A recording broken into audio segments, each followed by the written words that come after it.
Mahal na hari, kami po ng babaeng ito ay nakatira sa iisang bahay. Kailan lang ay isinilang ko ang anak ko doon.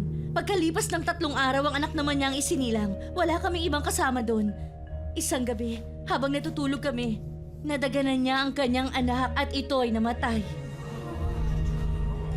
At habang natutulog po ako, tumayo siya at kinuha ang anak ko sa higaan namin.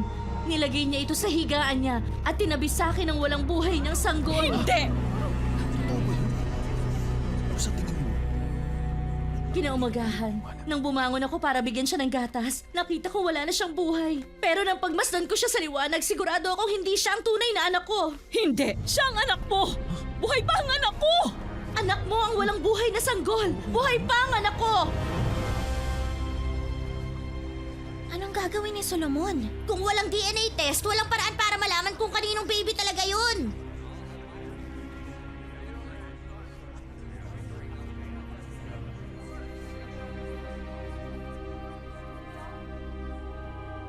O Diyos, bigyan mo ko ng kaalaman.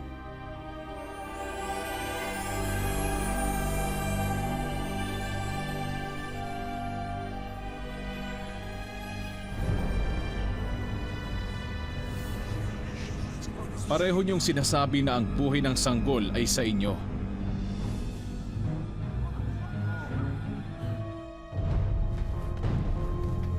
Kayo! Ikuha niyo ako ng espada!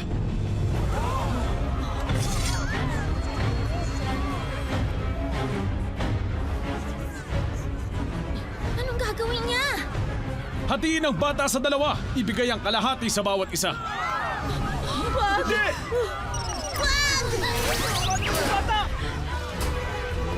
Ihiga niyo siya!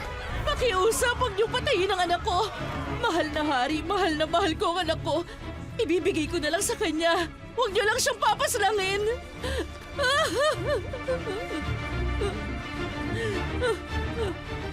Sige, hatiin niyo siya sa gitna para wala sa amin makakatanggap ng bata.